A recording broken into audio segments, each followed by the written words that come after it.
They say never go back in football, and I'm a little bit torn on that phrase because, yes, there's definitely going to be times where somebody has a really successful stint at a club one time and they go back and don't quite have the same impact, and it can be a bit of a damp squib. At the same time, I also think that if there's a manager who has a real connection with the fan base of the club, who's not only proven to be successful elsewhere as well as with the club. I don't think that their previous association should be held as a bad thing.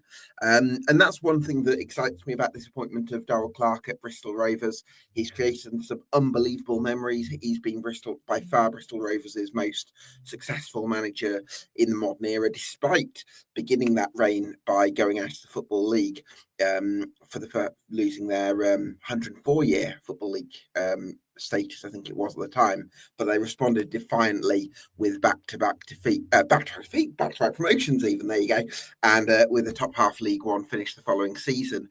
But I think what was really noticeable about that team that achieved that was that they had some really strong, reliable characters. I mean, Bristol Rovers might debate Matty Taylor now, but generally they had some really reliable characters who were very consistent, and they had some real leaders in that group. And I think Darrell Clarke's methods have tended to be very culture-led. And I think that's what he'll try and bring again, because as much as I felt Bristol Rovers at the back end of last season, in possession, from what I saw of them, I don't think they were too bad. But in terms of off the ball, in terms of the intangibles, they were absolutely nowhere near it, and that's why they fell off a cliff at the back end of the season when a relatively low points total would have kept them up. So, can Darrell Clarke shake the club out of its slumber once again and produce the response? That's what we're going to get stuck into in this summer deep dive.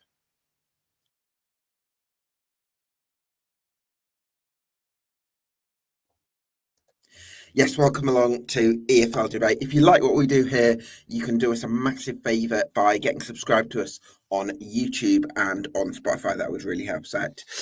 Delighted to be joined this afternoon by Max Alderson from the GasCast. Max, thanks so much for joining us. Really appreciate your time, mate. Do you share my sort of excitement and optimism around the Darrell Clarke appointment? 100%. Yeah, I pretty much found myself nodding along to everything you were saying there, in terms of the whole kind of urban myth of never go back in football. And I think that stems from almost like a protective point of view of not wanting to tarnish a previous legacy. And if it doesn't work out this time round, it can spoil what was once a great thing. But I fully disagree. I think you can never take away those memories, and you can never take away the previous success. And Darrell Clarke has done so much for this football club, and I think every time that the managerial post has been it's become available since he's left, people have always cast eyes in his direction. First and foremost, to see, one, is he available, and two, would it be the right time to bring him back? Because it was one of those that when he did leave the club, it was the right time, but you've just kind of got the sense that what have we done a few years later? Because never really since have we had a manager who truly gets this football club like he did. So it's a really good appointment, not just from a cultural fit, but I think if he hadn't managed at the club before, you look at his record, it's a really good appointment, and the success he's had elsewhere. So I share every bit of your enthusiasm and excitement. I think it's exactly what the club needed. I think we did it less than 2 weeks after being relegated. We'd announced Darrell Clarke as manager, so they acted fast. And it almost, just the mood amongst the place went from dismay to elation and excitement. And I think ultimately, whether you're playing League Two, League One, you just want to be excited about watching your team. And after three seasons at League One level, I've not really enjoyed any of those 3 seasons, I'll be honest. And I'm just looking forward to hopefully enjoying watching my team again. I'm not really too upset about the division it's in. I just want to feel passionate, and you can guarantee with Darrell Clarke there's going to be passion. Certainly is. Yeah, I felt like in his first spell, Max, I don't know if you agreed, I felt like with a little bit more investment, that extra level, I felt you were very close to doing something like what Paul Warren did at Rotherham in terms of getting into the Championship. I don't think you were a million miles off that in terms of the cultural foundations that he laid. So do you think, despite what he's achieved and despite his legacy, which I agree, can't be changed at all, like his legacy is what it is, do you feel like there's almost an element of unfinished business as well? Absolutely, yeah. He said it himself. It's his go-to phrase at the minute. I think in his presses he's done is, "I've got unfinished business here," and I think he knew probably at the time that we couldn't capitalise on the momentum we built coming up from non-league.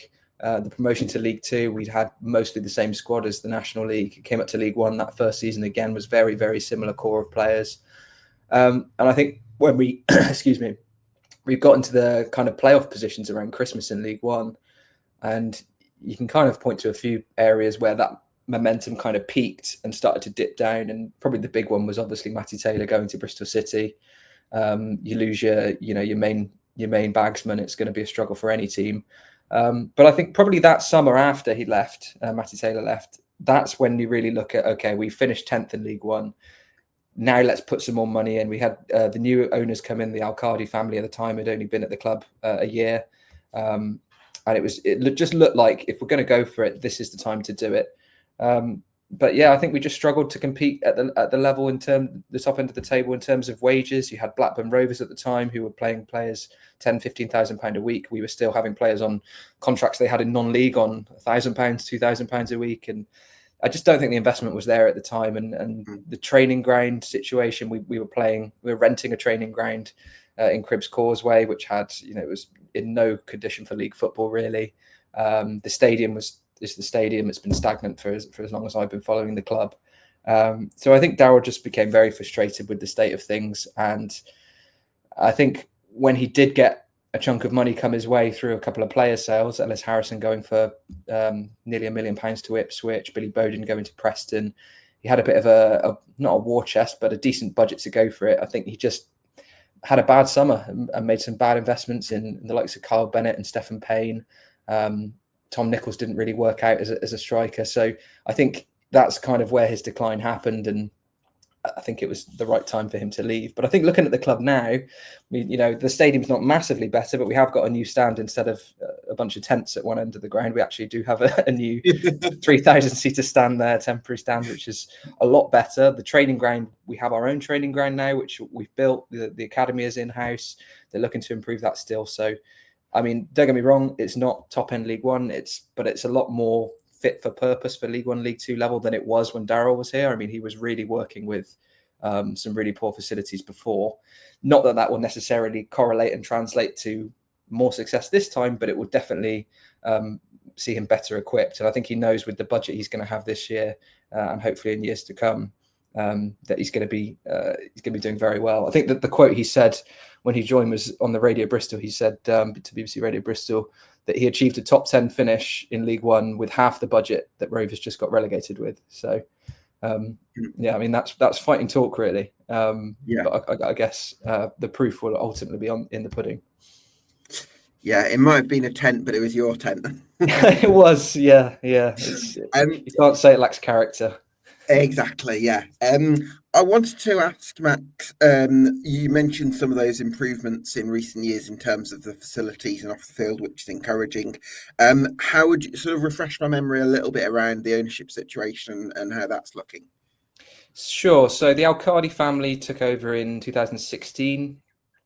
They were the principal owners, the four Al-Qadi, the three brothers and the father, I think it was, or the four brothers. While Al-Qadi then took sole ownership later on in around 2018, 2019.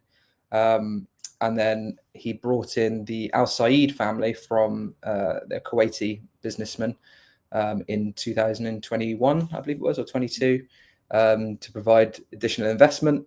And then it was season before last, I think the Al-Qadi family decided to sell the majority, and the Al Saeeds took majority ownership of the football club just before Joey Barton was sacked as manager and Matt Taylor was hired.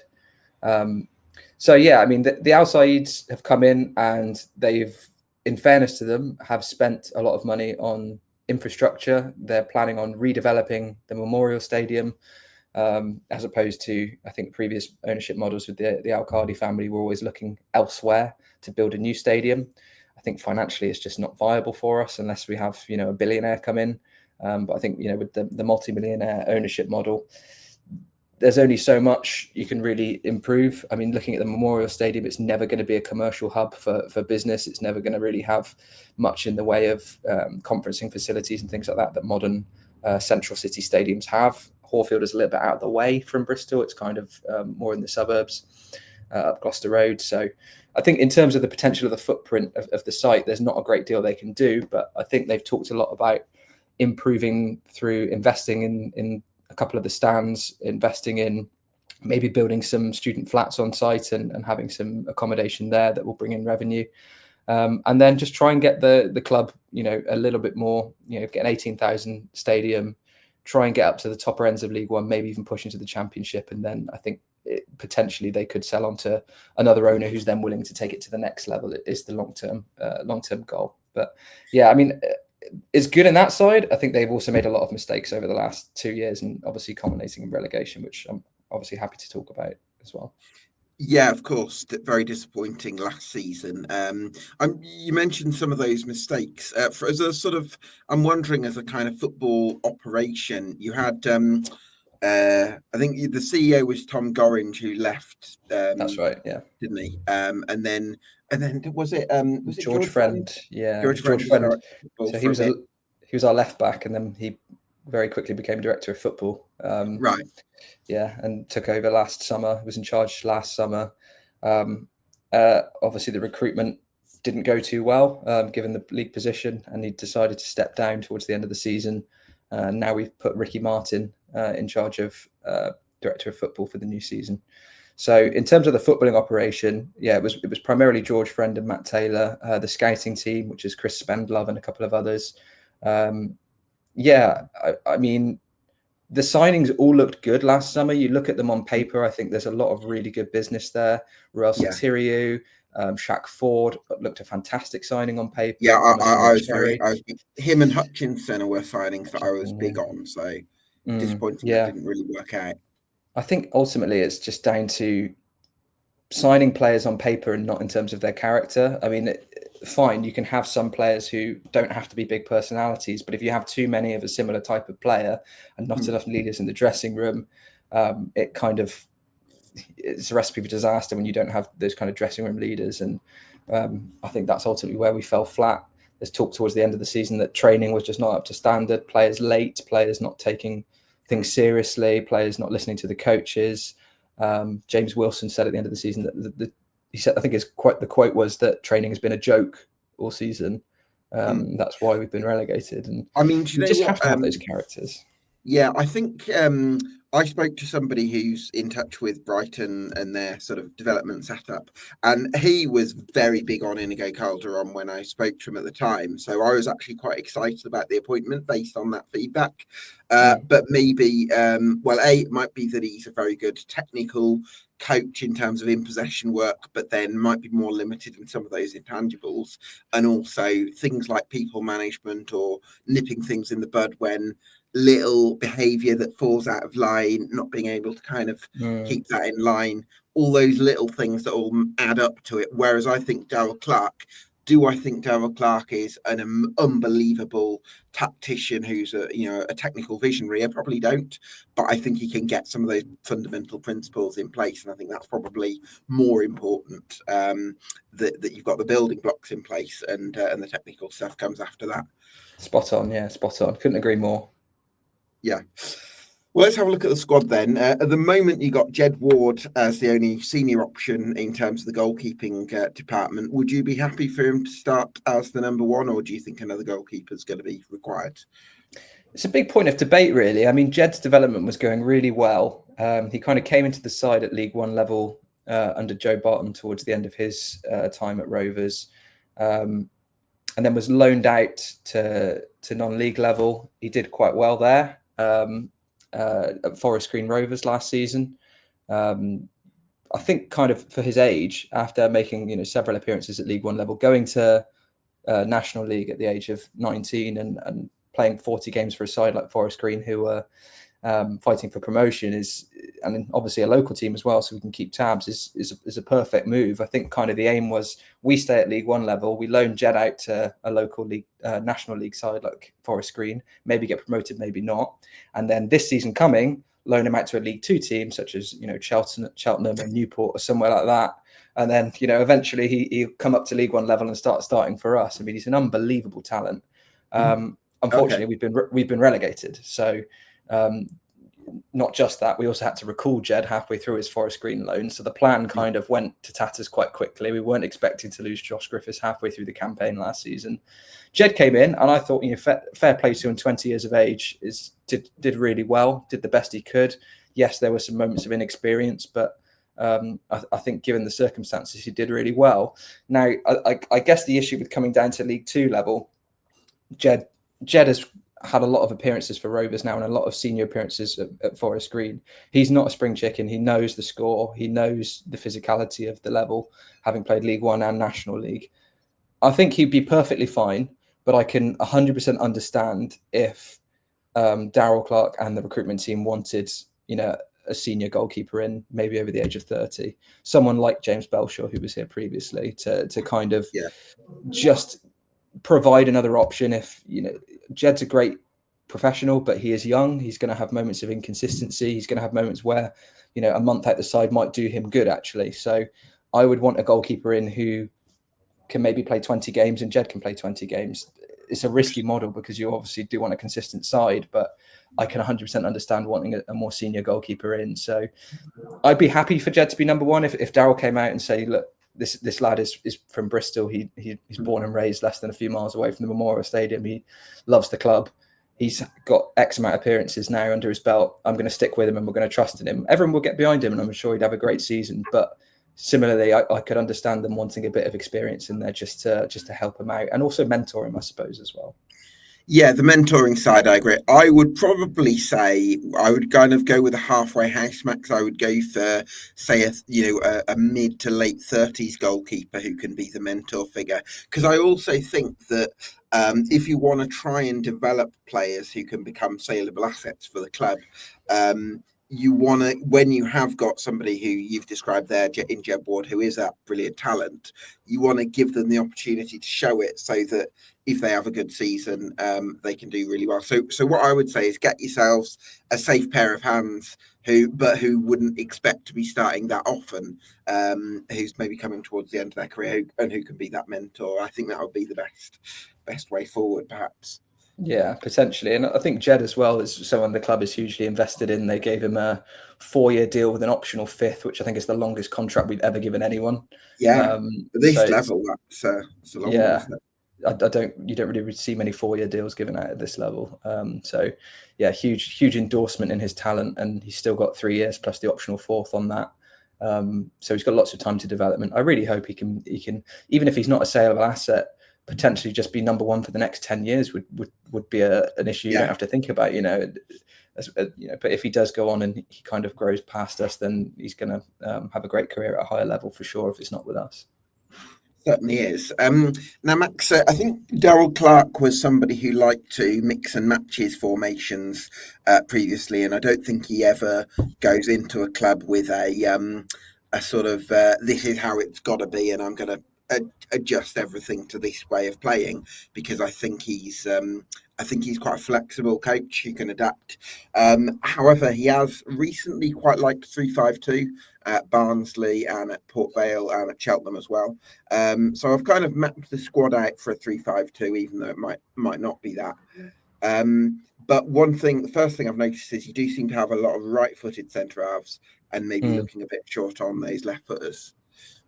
I think we'll just be short of centre halves in general. I mean, James Wilson triggered an extension optional year on his contract, and there's very strong rumours reported that he's leaving, having his contract been extended. I think he's actually set to leave the club now, is what's been reported by a few outlets. Connor Taylor's had massive interest from Peterborough and several other clubs. I'd be surprised if we keep a hold of him. He's got 2 years left on his deal, but I think he will probably now look at Rovers as having been relegated to League Two. He'll, at his age of 23, 24, he'll probably want to go back to League One. If the right big comes in, I would think we'd struggle to keep him. So that's two of our better centre backs gone before the season starts. And if you want to play three at the back, we're going to need probably five consistent fit centre backs, maybe even six, or an optional who can kind of fit in at wing back or centre back or centre mid and centre back. So yeah, we definitely need to recruit left and right footed.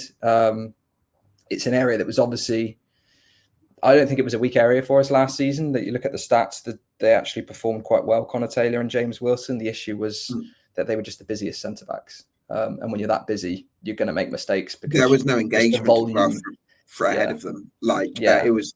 I went to Northampton, Max, and it was ridiculous how often the ball kept coming back at you just because there was no proper engagement from the front. So couldn't keep the ball. So I mean, centre backs, huge, not issue in terms of, I think they were fine last season. I think issue in terms of we're losing a large number, and if we want to play three at the back, we need quite a lot of them. So I think I wouldn't be surprised if we saw 4 or 5 centre backs come in.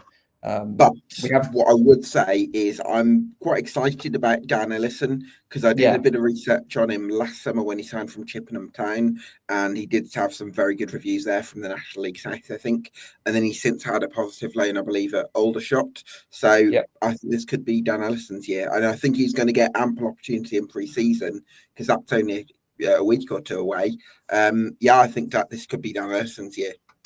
I hope so. I'm not sure if he'll play a squad role or a starting role. Darrell in the past has been very good at giving young players opportunities if he thinks they're mentally ready.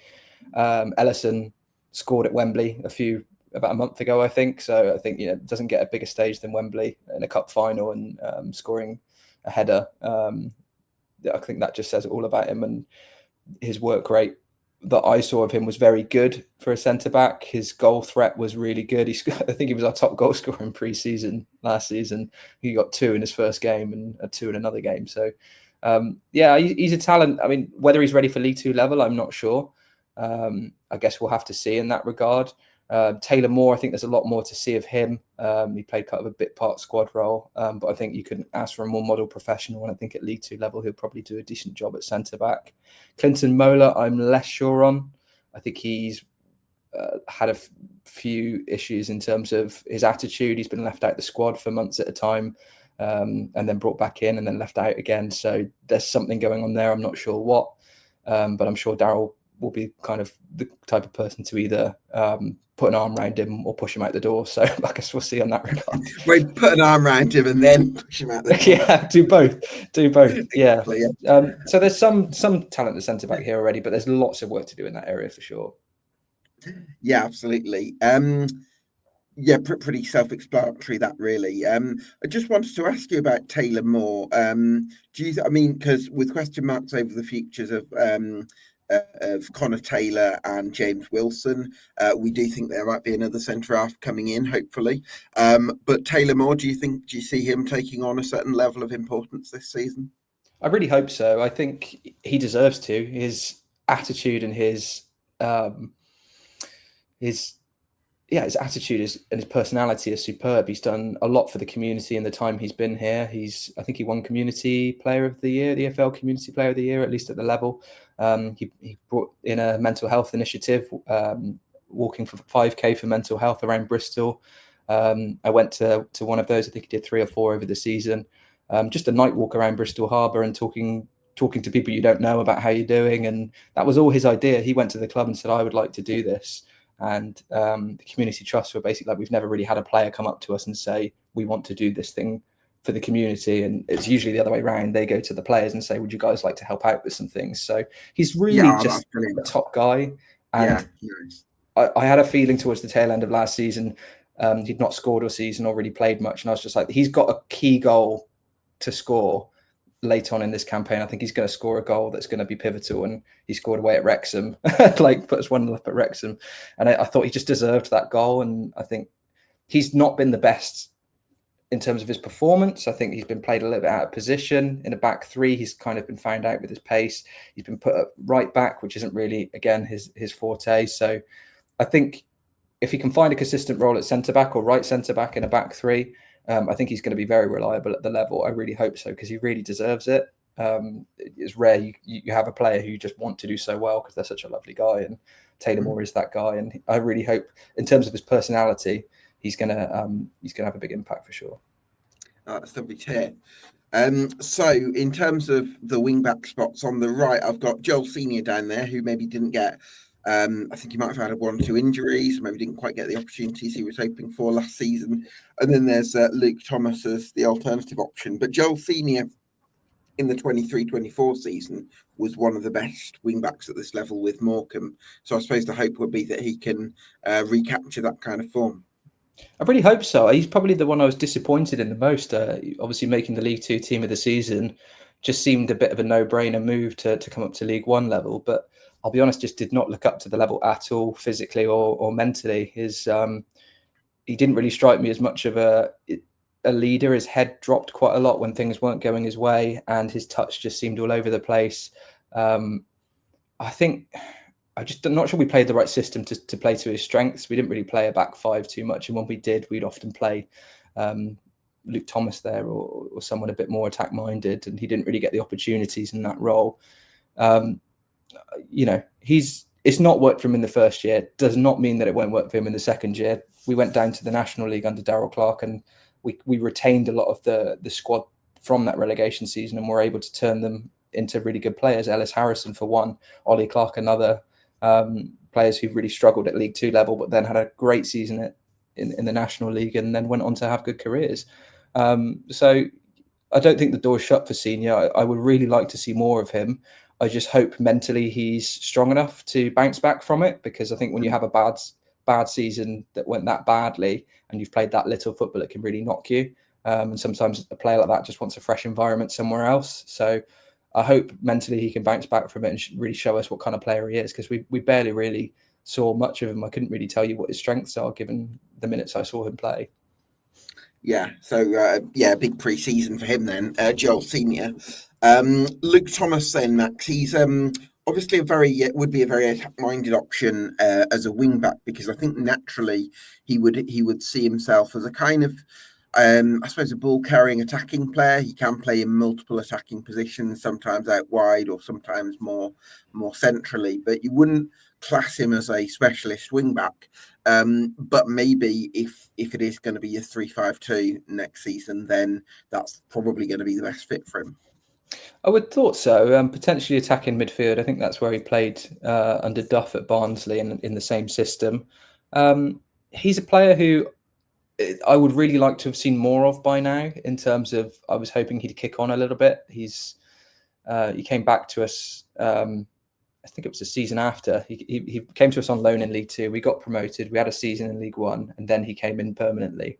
So he's had 2 seasons at League One level with us. And yeah, I couldn't really tell you. He had a couple of really, really good games at right wing back, really good games, but then some really poor games at right wing back as well. Attacking mid, he never really looks like he's got enough space on the ball. And then in a 4-3-3 or 4-4-2 on the wing, he's just not taking on his man as much as I would expect him to, having what I've seen of him previously. So I don't know whether he's just gone a little bit stale.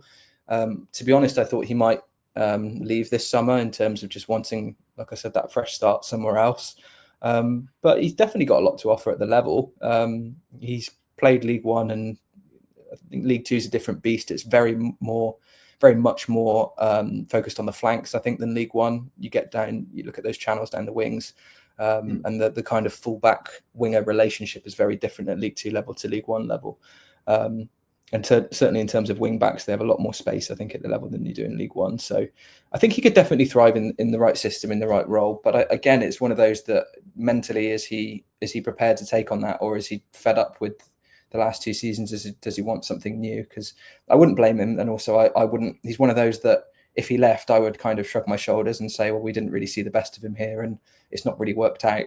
So yeah, there's a couple like that. I don't want to repeat myself too much, because I feel the same way about Senior, but I hope that fresh start can be with us, and we can then see the best of them, because I feel like we're capable of creating an environment that is fresh enough under Darrell Clarke in a different league, with a new set of players, that some of these players who have gone a bit stale can be rejuvenated by that change in staff and change in squad.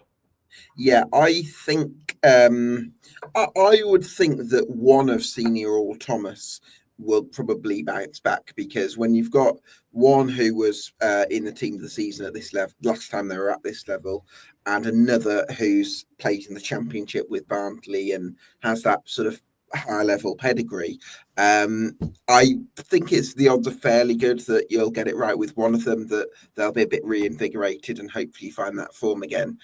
So yeah, I kind of get that it's a question mark, but I would be hopeful that we'll see the best from at least one of those two.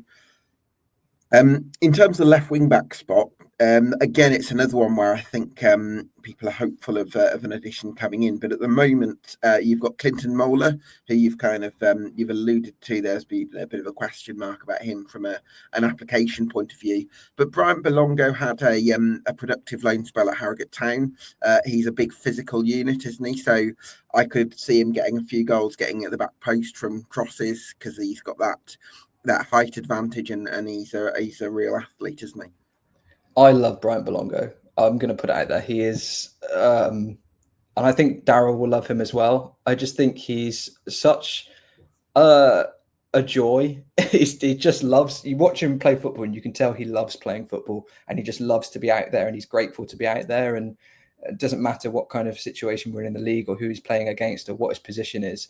He's just loving it, and that is kind of infectious. And I wouldn't have loaned him out personally. I think we really needed just a bit of a chaotic left wing back, which he is. He's very raw.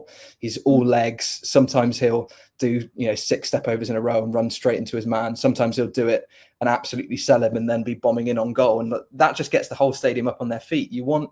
I think modern football in general is a whole other topic. I won't go too much of a tangent, but it is very systematic. It's very regimented at times, and certain players play certain low risk roles where they take kind of the high percentage in terms of pass completion and in terms of progressing play. But I think Belongo is very old school in that he just wants to run at people. And I think sometimes in games where you're struggling to really break teams down, you just need someone who's just going to at least have a go and try and get past the man, even if you lose the ball. And I think at left wing back, whilst he is very raw and very leggy and a little bit like Bambi on ice sometimes, he's also got one of the best crosses I think I've seen in a long time. He's a great crosser of the ball, put in some brilliant deliveries that we didn't get on the end of, and some that we did.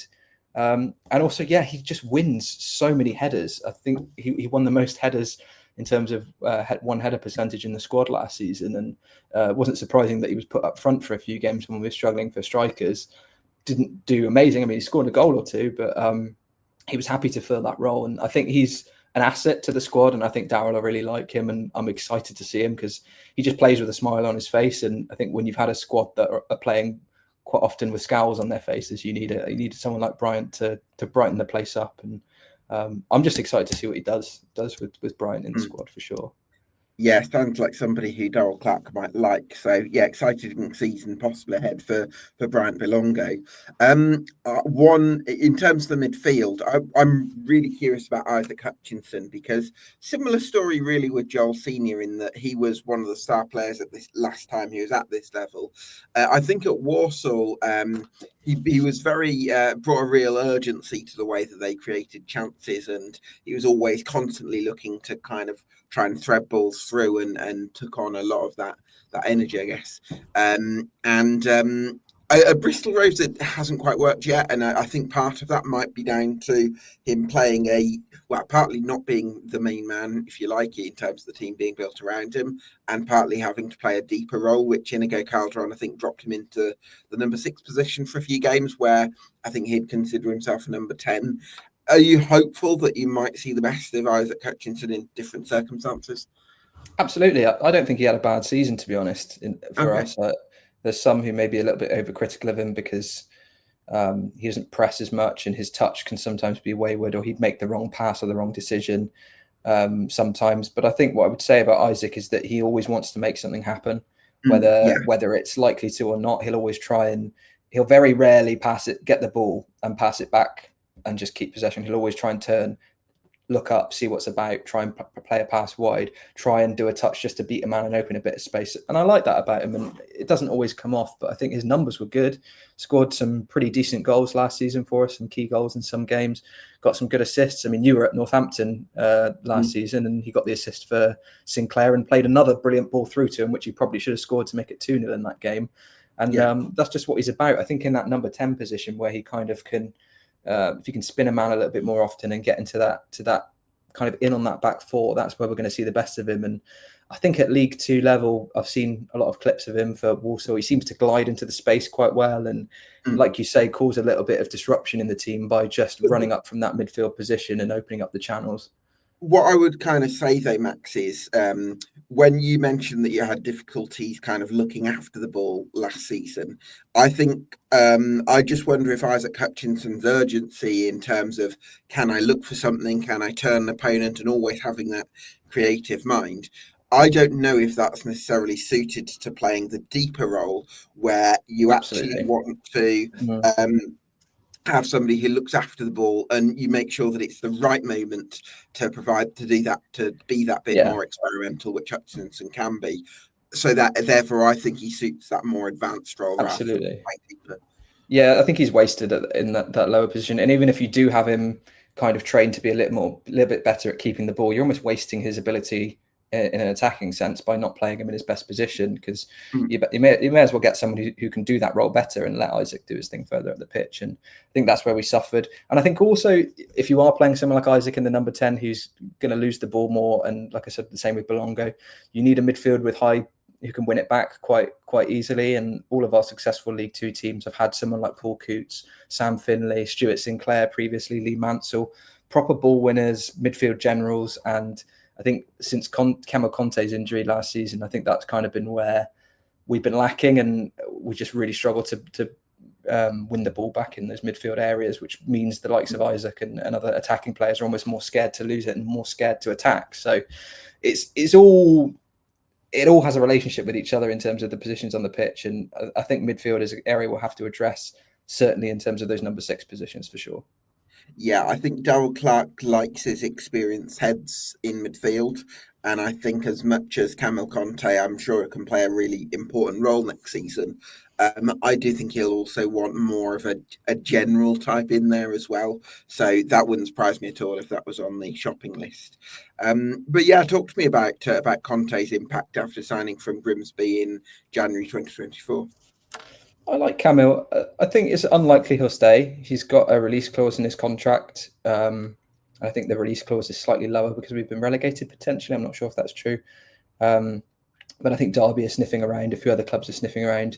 Whether they'll bid the release clause, I'm not sure. I think it might be high 6 figures, low 7 figures. So whether, after the relegation, League One low-end Championship clubs think that we would accept less than the release clause, I'm not sure. Whether Kamel wants to go, I would say he probably does, given his history of using clubs as stepping stones to climb. I think he could play. If he stays, he'll be one of our better players for sure. I think it was frustrating that he got injured when he did, because he was really starting to come into his own. He came in and he was very, very much focused on ball retention, winning the ball back, laying it off to other players. If you look at his pass completion rate, I think it's well into the mid 90s. It's just an insane stat. And you can see why, because he'll always try and you can turn a man quite well. He can shield the ball really well, and he lays it off quite well. I don't think it quite suited us as a team at the time, given that I think he really struggled at League One level he would win the ball and he'd want to keep it and lay it off, but he wouldn't very often play it forwards. It would often be backwards or to the fullbacks or to the other centre mid. And I think if he could just spin a man, which I'm sure he can at League Two level, and then drive into the space, he could be a really devastating player. And we were starting to see some of that. But I think particularly for our squad last season, who, especially at centre-back and full-back, weren't particularly comfortable on the ball, he would often play it back. The opposition would trigger a press, and then we'd hoof it long and lose it. So it was almost like I would rather him try and take his man on than make a safe pass, because the safe pass is actually putting us more in trouble than it's helping us quite often. But it's not his fault. I just don't think we had the right centre-backs to kind of complement the way he likes to retain the ball, at least at that level. But yeah, it'll be interesting. I think there's going to be quite a few outgoing still, given the money we spent on the squad. A lot of those wages will be reduced now we're in League Two. I'm sure a lot of those contracts have got relegation wage reduction clauses, and that can affect whether a player wants to stay. Obviously, if your wage has been cut by a third or a quarter. So I don't know whether Camel will stay, but he'll have a great career. He's so young and he's so good for his age, so he's going to have a great career. Yeah, an exciting prospect, whether that's with Bristol Rovers or elsewhere. I mean, although I maxed the squad out as a 3-5-2 max, one thing that I kind of found looking at it is Rule Soteriou and Shaq Ford.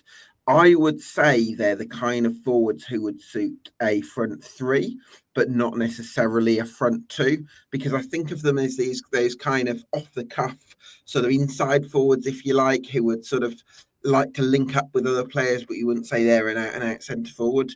And I'd even possibly put Promise Cherry in that bracket as somebody who would benefit from playing as part of a front three than as a front two. Is that a feeling that you would share as somebody who's watched all these players close hand? Yes, on Shaq.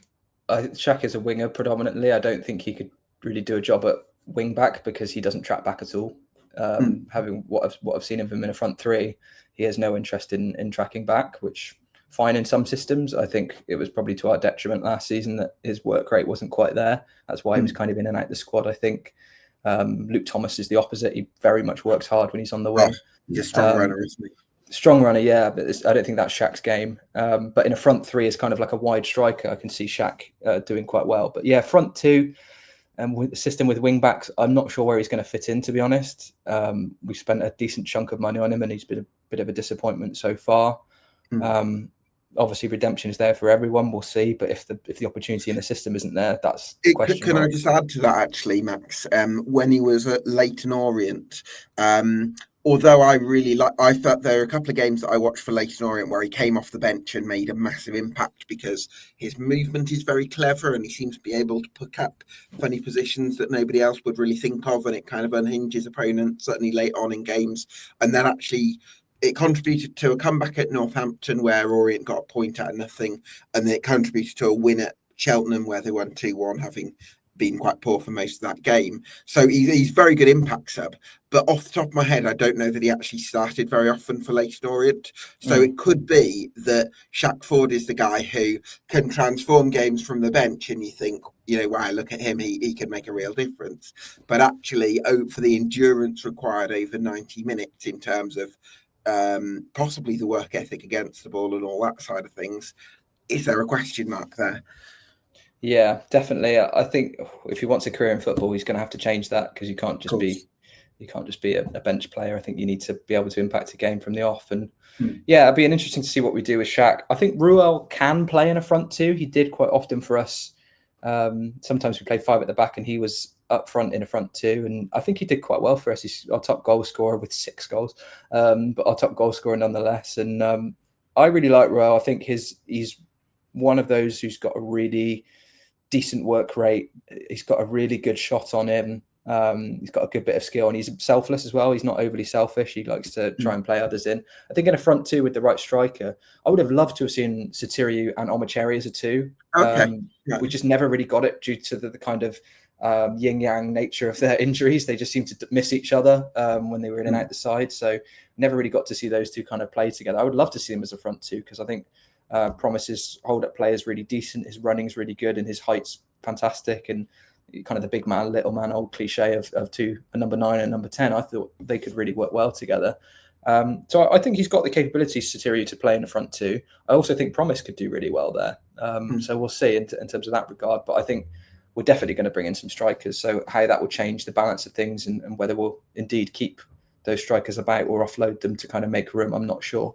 But yeah, I think Soteriou definitely can fit into that front two more than Shaq. Where Shaq's going to fit in, I agree with you, potentially off the bench. If we change shape and go for it, then he can have a real impact.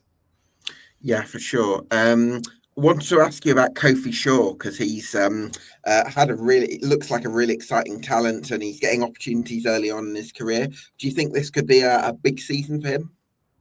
Yeah, definitely. I'm confident of keeping Kofi at the club. He signed a 3-year deal halfway through the season last season. and then came into the side after being on loan at Yeovil Town. And I think he got man of the match and won a penalty and got an assist in his first game against Bolton, which was incidentally our last win. He looked fantastic in that game, and he's looked really good in every game since. I think when you consider he was 17 when he came into the side, he only just turned 18, and he was looking really good at League One level, confident, good attitude, humble, flew into 50-50 tackles, just really good energy and drive. And I really liked what I saw of him. I think we'll probably keep him for another season, potentially. But beyond that, I'm not sure, because his talent at his age is a little bit frightening. He's very good and physical for his age. And he's just got an amazing career ahead of him. I think we protected him maybe a little bit too much last season. That was a big frustration of Calderon, was games where we needed to win, such as the Exeter home game late on, Stevenage game, we lost 1-0 at home, and the Reading game, we ended up losing 2-0, but after dominating the game.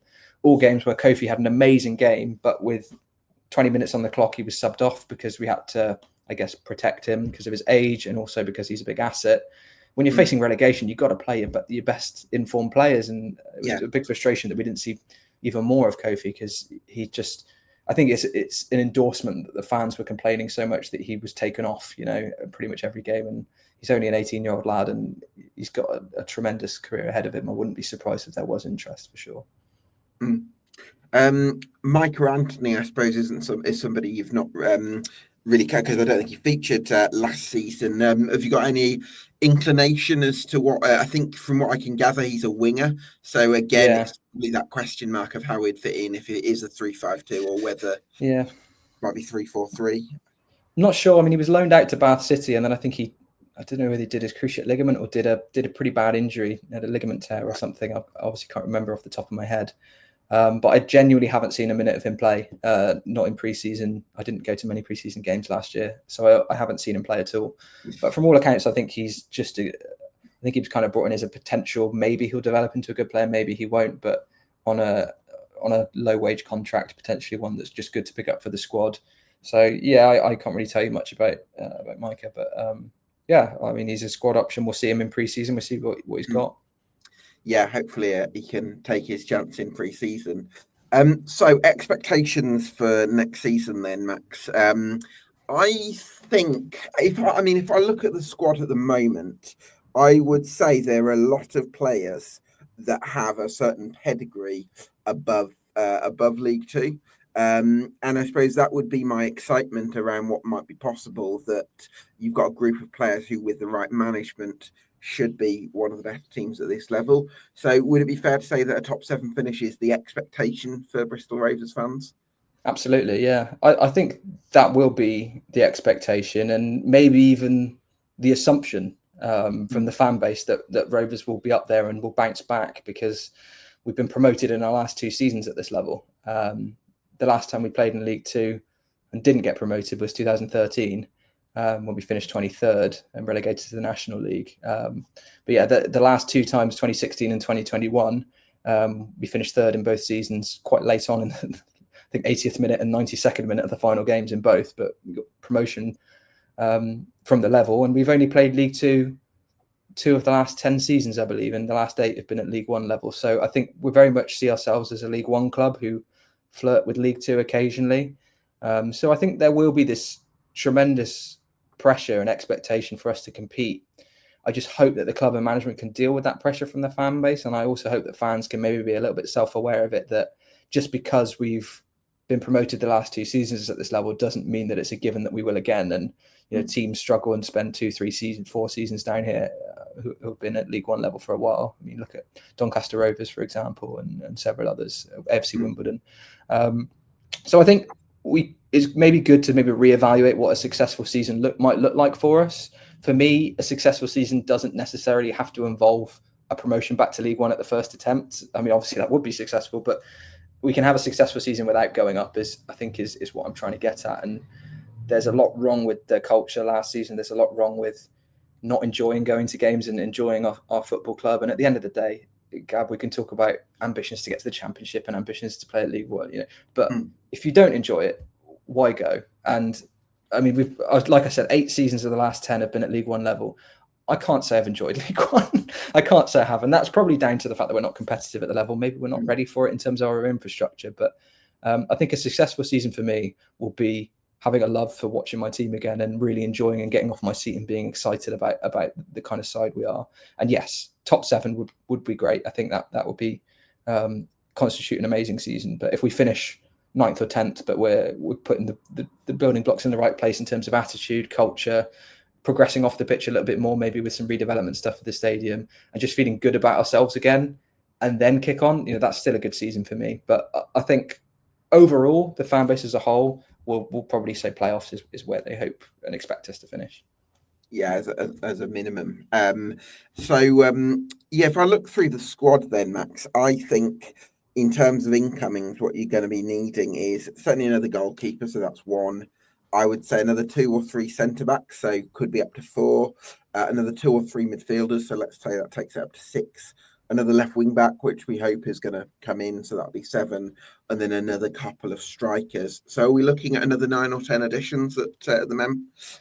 Yeah, depending on outgoings as well. I think we may see 1 or 2 more leave, but I would say probably between 10 and 13, I'd say, which again is not ideal. You don't want that much of a squad churn, but I think there's enough in terms of players like Senior, Hutchinson, Sotirio, if he stays, who have enough ability that were almost marquee signings last summer that are going to be good enough to kind of build around this year. So maybe you don't need, I think with the 10-12, I think obviously quality is important, but I think attitude over quality for me. I think if you can get players with the right attitude and get the culture around the club, you will see the likes of Sotirio and Hutchinson really elevate their games because the culture is right around them and that bubble that they're kind of wrapped in, and then the environment they go to work in every day is a lot more positive. You're going to see that reflect on the pitch, and I think that's kind of where the priority should be, over just sheer talent. I think some of the best signings could be ones that on paper you look at and go, okay, don't really get that signing, but then over the course of the season you kind of say they've been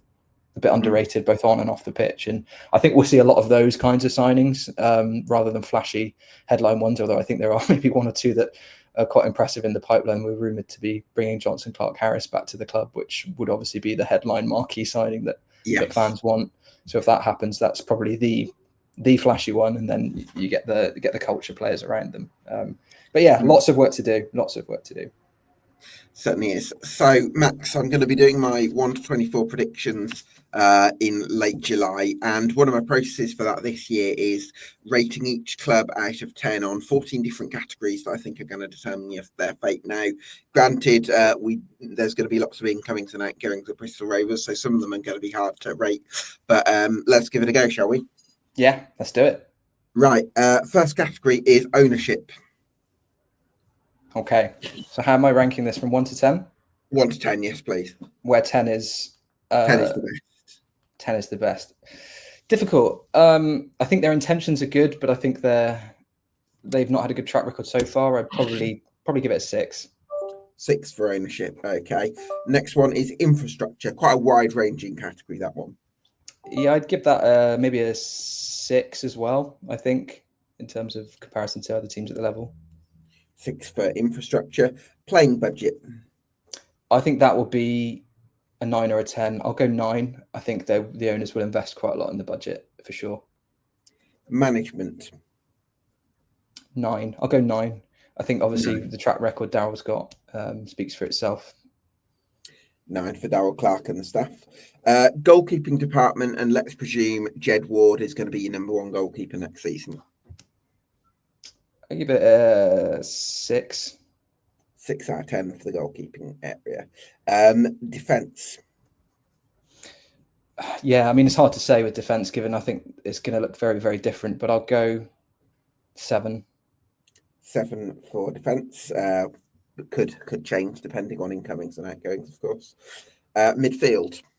I'll go 8 for midfield. I think we'll bring in the right. I think he'll prioritise getting a few midfield generals, and then there's enough on the ball talent there to really kick on. So I'll give that an 8. I think Shaw, Hutchinson, and Conte is going to be a threat, isn't it? Attack.